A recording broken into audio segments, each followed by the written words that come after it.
আসসালামু আলাইকুম রহমতুল্লাহ বরাকাতু। আলহামদুলিল্লাহ ওয়াসসালাতু ওয়াসসালামু আলা রাসূলিল্লাহ ওয়া আলা আলিহি ওয়া আসহাবিহি ওয়া মান তাবিআ বিহুদাহ আম্মা বাদ। সুপ্রিয় দর্শক শ্রোতা ভাই বোন, দেশ কিংবা প্রবাস যে যেখান থেকে দেখছেন, আপনাদের সকলকে সাদর আমন্ত্রণ জানাচ্ছি আস-সুন্নাহ ফাউন্ডেশনের স্টুডিও থেকে। আবু সাইদ লিখেছেন, যারা মেরিনে জব করেন, আমরা মহাসাগরের মধ্যে ৫ ওয়াক্ত নামাজ সব সময় পড়তে পারি না। অনেক সময় সাগর উত্তাল থাকে আর জামাতের সাথে সব সময় পড়ার মতো পরিস্থিতিও থাকে না। আর ঈদ ও জুমার নামাজ পড়ার মতো এমন হুজুরও আমাদের জাহাজের মধ্যে অনেক সময় থাকেন না। আমার প্রশ্ন হলো, এমত অবস্থা আমাদের নামাজগুলো কি কবুল হবে আল্লাহর দরবারে? আর আমরা যে জুমার নামাজ আদায় করতে পারি না, তার জন্য কি আমাদের ঈমান থাকবে? এই সব কিছু জেনেও রিজিকের জন্য জাহাজ চাকরি করছি, এটা জায়েজ হবে কিনা? ভাই আবু সাইদ, আপনারা যারা মেরিনে জব করেন, জাহাজে জব করেন, আপনারা সাগর মহাসাগর পাড়ি দিতে হয়, সেখানে ওয়াক্ত মতো আপনারা ৫ ওয়াক্ত নামাজ পড়বেন। কেন পড়তে পারছেন না? তার কারণ হিসেবে আপনারা উল্লেখ করেছেন, অনেক সময় সাগর উত্তাল থাকে। সাগর উত্তাল থাকলে এই অবস্থায় আপনার যদি ওয়াশরুম সারার প্রয়োজন হয়, সেটা আপনি তো নিশ্চয়ই সারবেন। তাহলে নামাজের ক্ষেত্রে কেন এই প্রশ্ন আসবে যে আমরা সাগর উত্তাল থাকার কারণে নামাজ পড়তে পারছি না? আপনি আর যাই হোক, অন্তত ফরজ নামাজটুকু পড়ে নেবেন। যদি একটা দায়িত্বে একাধিক ব্যক্তি থাকেন, তাহলে একজনকে দায়িত্বে রেখে আরেকজনের ফাঁকে নামাজ পড়ে ফেলবেন। সুন্নত পড়তে পারছেন না, শুধু ফরজটুকু পড়ে নেবেন। যে কোনো মূল্যে আমাদেরকে নামাজ পড়ে নিতে হবে। এই সাগরের উত্তাল পরিস্থিতিতে আমাদের অনেক কাজই কিন্তু আমরা করে ফেলি। সো নামাজটাকেও একইভাবে আমাদেরকে আদায় করে ফেলতে হবে।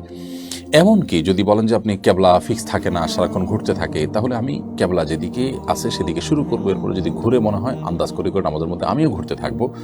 এক্ষেত্রে যদি ভুল হয়, তাতে আমার কোনো অসুবিধা, নামাজ হয়ে যাবে। নামাজ এতটাই গুরুত্বপূর্ণ একটি বিষয়।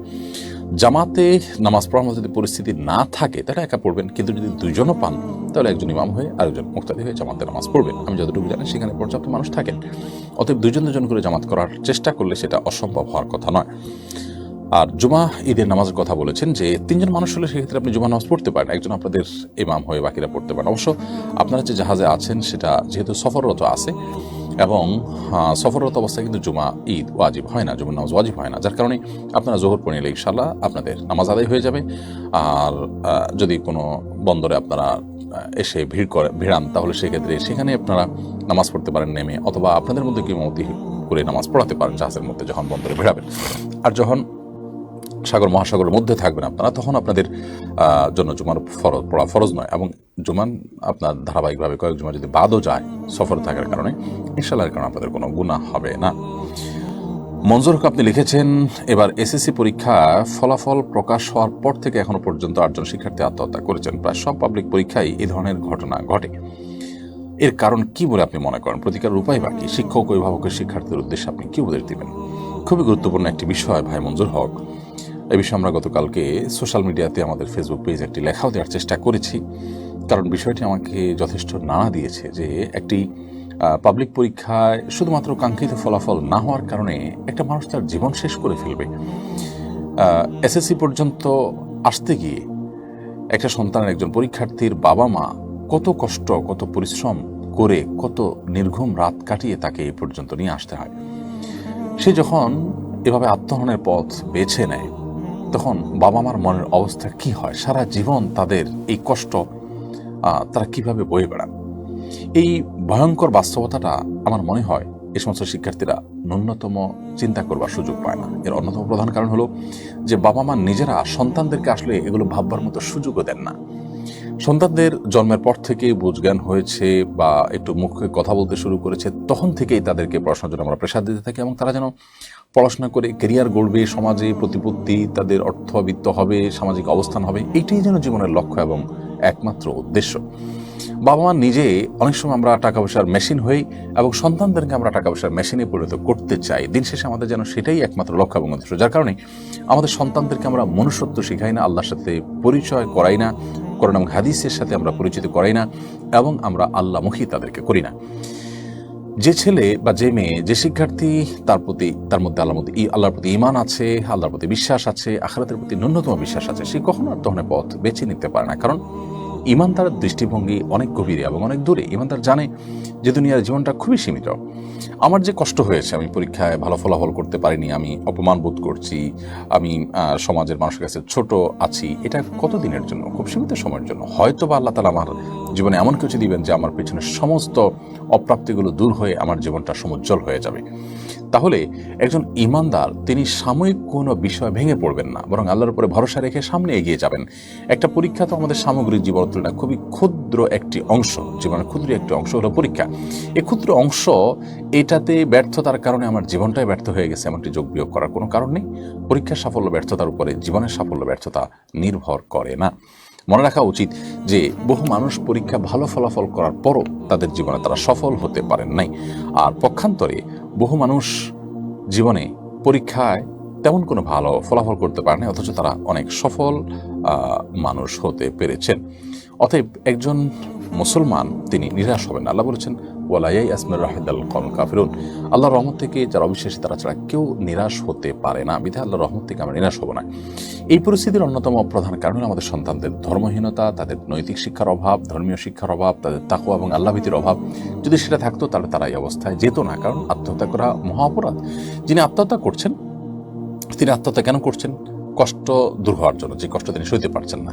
তো আত্মহত্যার পর যে তার জাহান্নামে পড়তে হবে হাদিস দ্বারা পরিষ্কারভাবে আমরা জানি, তো সেই কষ্টতে ইচ্ছেতে আরো বহু গুণ বেশি। তাহলে আমি একটি ক্ষুদ্র কষ্ট থেকে বাঁচার জন্য আরো বৃহৎ কষ্টের দিকে ঝাঁপ দিলাম, এটাতে কোনো বুদ্ধিমান মানুষের কাজ হতে পারে না। অতএব এই জায়গা থেকে আমাদের সরে আসা উচিত, এই মানসিকতা আমাদের ত্যাগ করা উচিত।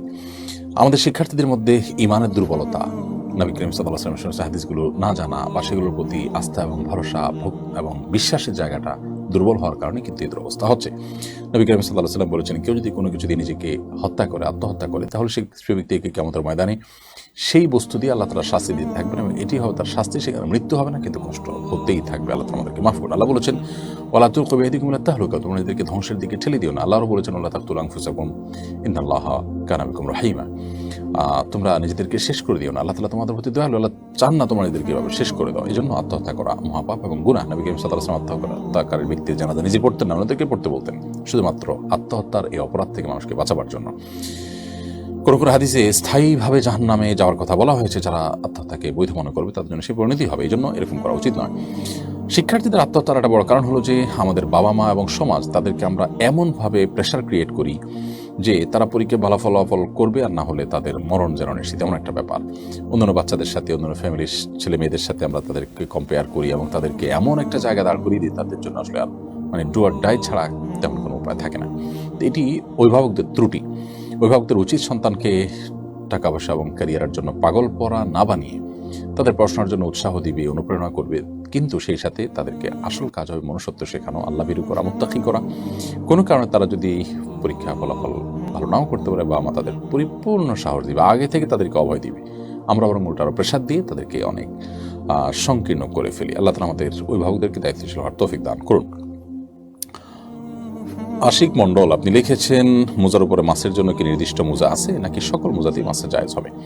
নবী করিম সাল্লাল্লাহু আলাইহি সাল্লামের সময় যে মোজা ছিল সচরাচর সেটি আসলে চামড়া মোজা ছিল। এজন্য ফোকাহে আহনাফ বা হানাফি মাযহাবের মতে চামড়া মোজার উপর মাসা করতে হবে। হ্যাঁ, চামড়া মোজার বাইরে মোজার উপরে মাসা করা হতে পারে যদি সেটার মূল অংশটা আপনার থাকে এবং দীর্ঘ পথ সেটা পরে যদি আপনার হাঁটা যায়, তাতে কোনো প্রকার কাপড়ে মোজাই, কিন্তু সেটা অনেক পথ হাঁটা যাবে, 1 মাইল পর্যন্ত হাঁটতে পারবেন, কোনো অসুবিধা হবে না, ছিঁড়ে যাবে না, এবং সেটার উপরে যদি আপনি পানি দেন সেটা আপনার উপরে ভিজা অংশ ভেতর পর্যন্ত যাবে না, পানি ভেতর পর্যন্ত যাবে না, অনেক পুরু যদি মোজা হয় সেক্ষেত্রে সেটার উপরে মাসা করা জায়েজ আছে বলছেন।